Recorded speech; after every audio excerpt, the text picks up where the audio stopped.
नमस्कार सभी देश और प्रदेशवासियों को। प्रिय साथियों, मैं आज आप सभी को एक ऐसी बात बताने को जा रहा हूँ, शायद वो बात आज तक किसी ने नहीं बताई और जानते सब लोग हैं।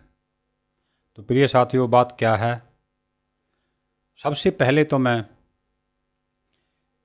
इसका टाइटल बताना चाहता हूँ कि पशु पक्षी जीव जंतु बीमार क्यों नहीं होते और इंसान बीमार क्यों रहता है, क्यों होता है।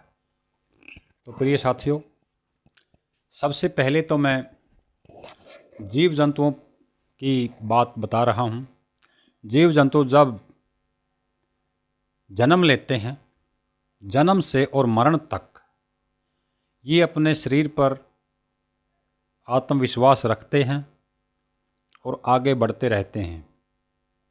इनको किसी भी सुविधाओं का अनुभव नहीं है, ये किसी सुविधाओं के अधीन नहीं है। चाहे इनकी आयु बुजुर्ग की हो रही है, चाहे इनका युवावस्था में हो, चाहे ये बच्चे में हो, तो इनको किसी भी सहायता की आवश्यकता नहीं होती। पशु पक्षी जीव जंतु को किसी भी तरह से कोई सुविधा इनको नहीं मिलती है, तो ये अपनी बीमारी को खुद ठीक कर लेते हैं अगर इनको कोई बीमारी होती है तो। इसी प्रकार में इंसान पर ले लीजिए। इंसान जब बच्चा कोई जन्म लेता है, वो 2-4 वर्ष का होता है, उसके लिए घर वाले बाइक लाते हैं, छोटी खिलौने के रूप में गाड़ी लाते हैं। वो सुख सुविधाओं के अधीन हो जाता है और जब बड़ा होता है वो गाड़ी की, प्लेन की, किसी भी सुविधा के लिए वो उत्सुक रहता है। और जब उसको वो सुविधाएं प्राप्त हो जाती हैं, वो उन सुविधाओं के अधीन होकर के अपने शरीर का आत्मविश्वास खो देता है और उन सुविधाओं के आश्रित या अधीन हो जाता है।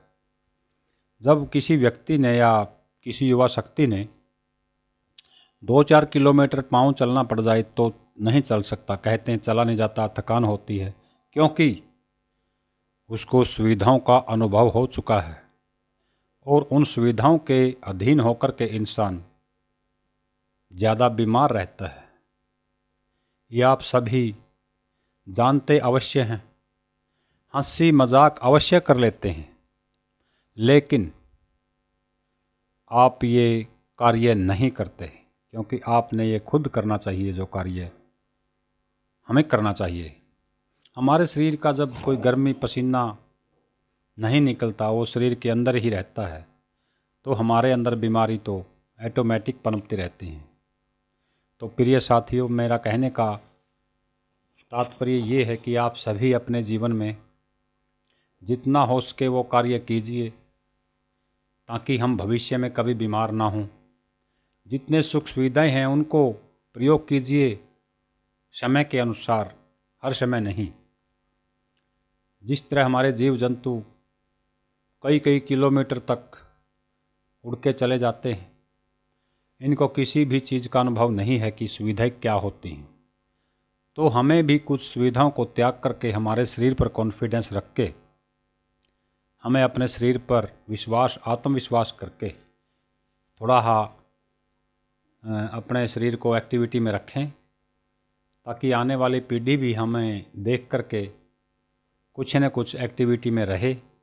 अगर ऐसे ही चलते रहें, भविष्य में हमारी पीढ़ी भी, आने वाली पीढ़ी भी ऐसे ही भोग विलास में रहेंगे और बीमार चलते रहेंगे, कभी स्वस्थ नहीं रहेंगे। तो सभी साथियों से मैं निवेदन करता हूँ कि आप सभी अगर स्वस्थ रहना चाहते हैं, देश को एक स्वस्थ बनाना चाहते हैं, तो अपने भविष्य में खुद कार्य कीजिए, ताकि हम स्वस्थ रहें, तंदुरुस्त रहें। धन्यवाद। जय हिंद।